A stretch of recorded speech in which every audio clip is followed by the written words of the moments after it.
SCP-439 is called the Bone Hive. You think of hives, you think about insects. Man, insects, they kind of creep me out when they get on me. Like, I could look at them from afar or something like that, but hives are dangerous, man. My grandfather used to shoot hornets' nests with his shotgun and hide behind a tree, and he would hear them hitting the tree because they detected the smoke. Can you imagine how dangerous an anomalous hive of insects would be? We're gonna find out in this SCP episode, guys. It's by SCP Exposed. Make sure to head over to his channel and subscribe, and mine if you like reaction videos, and let's get into this animation. It was a cold September morning in one of the most remote provinces in China. I really like his voice. It had been an unusual summer season for the villagers. Okay. They were used to seeing many visitors during the summer months, and this year was no exception. People came from far and wide to trek through the forest adjoining the village. The forest was popular because of its abundance of rare flora and fauna. But this year, not everyone who entered the forest came out. There had been stories all summer of families reporting their relatives going missing. The local police force had sent out search parties, but none of the missing persons were ever found. It was as if they had vanished into thin air. The villagers had their own theories about what had happened. Some people speculated that a mystical wolf was living in the forest and devouring them. Others were suspicious that it was actually the families that were to blame. That, in fact, perhaps the families had killed their relatives and buried them in the forest. Nobody knew for sure what had happened, as no bodies were ever found. The leader of the village knew that if the disappearances continued, then tourists would stop coming to visit the forest. He couldn't afford to let that happen. The local people relied on the money the tourists brought into the village. They wouldn't survive if no one came.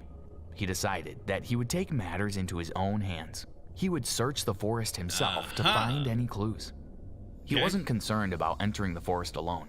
He knew it like the back of his hand. He had spent most of his childhood playing in the depths of the forest, and he never got lost. He took the track that led to the very center.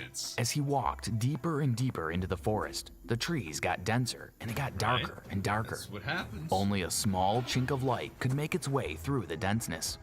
Suddenly, he looked around him. It had only been about 3 months since he had last visited the forest, but things looked very different. There were a number of strange sphere-shaped objects just over a meter tall dotted between the trees. He wondered what their purpose was. He approached the largest of the spheres. He could see that it was a hive-like structure with many chambers. Those are actually He was just about to put his hand inside one of the chambers to find out what it was concealing. Are you crazy? When he felt something crawling across his cheek towards his mouth. He reached up and grabbed hold of the insect, but at that moment, he felt a sharp pain on his finger, and he dropped the creature onto the floor. It bit you. When he saw what it was, he relaxed. It was just a common garden earwig.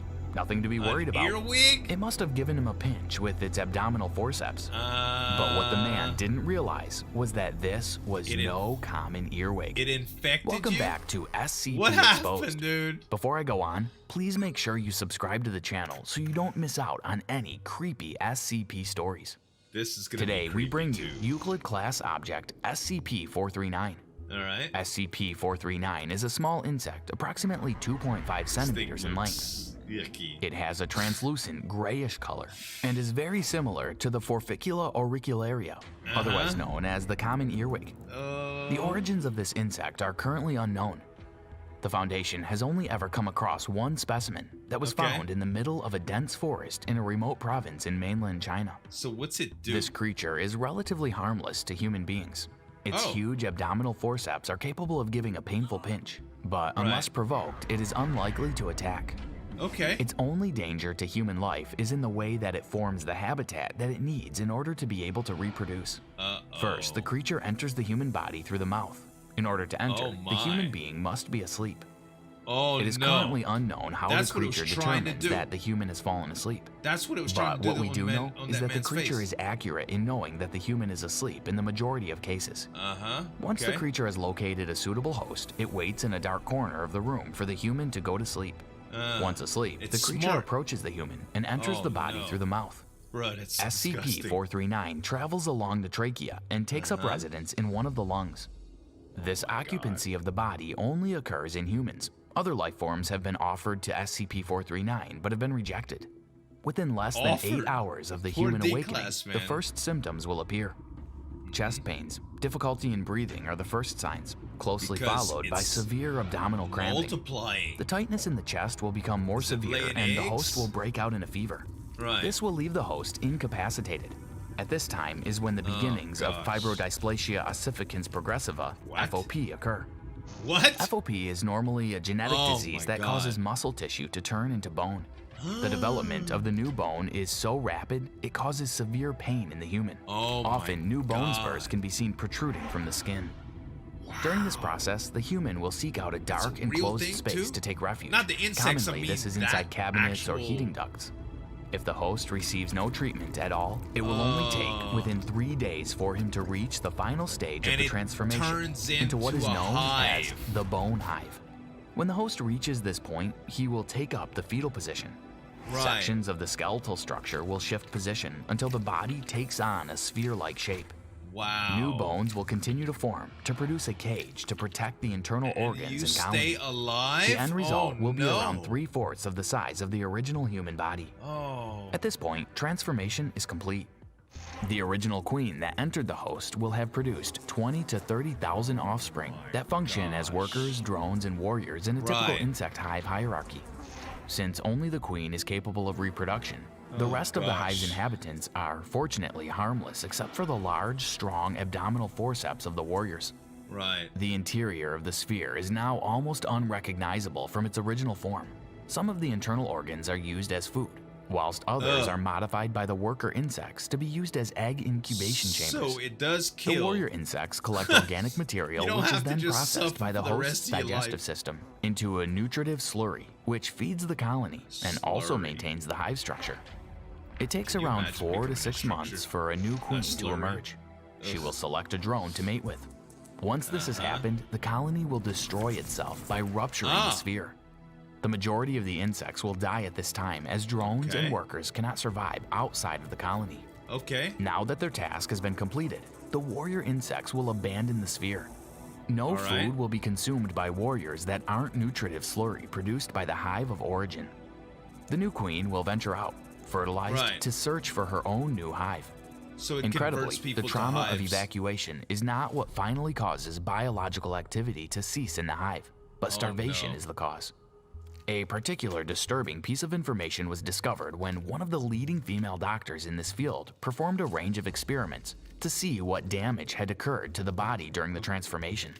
Previous autopsies had shown that some parts of the brain had been destroyed to be used for food, whilst other parts remained intact, presumably to control the bodily functions that were still required by the colony. So it is technically During the doctor's alive. study, she had the opportunity to examine a host structure shortly after its transformation. Although we know that the eyes are eventually used for food, because this particular structure had been found straight after its transformation, the eyes were still intact. The doctor lifted the eyelids and shone a beam of light into the eyes. The eyes moved and followed the beam as it went from left to right. No, you gotta At this point, live the through that. experiment That was was the terminated, worst and thing there I are could no plans imagine. for any further testing. SCP-439 is currently being kept at the Hazardous Lifeforms Wing of Armed Research Site 45. Yeah, don't The let them creature is things kept get in a out. sealed and locked 38-liter Type G containment unit. The unit is connected to an oxygen supply, and the creature is being fed through feeding tube 16A. The creature's diet consists solely of the approved nutritive substance XF. Handling is authorized only to personnel level 2 and higher. Wow. The Foundation's personnel have many theories as to why this creature exists. Some personnel feel that the insect's purpose is to take over the world, while others feel that it only seeks to prevent its own demise. Whatever the case, SCP-439 must be handled with great care. What do you think of that SCP case? It is nasty, man. The idea of actually living, feeling, and knowing what's happening to you. It's so horrible to think about, man.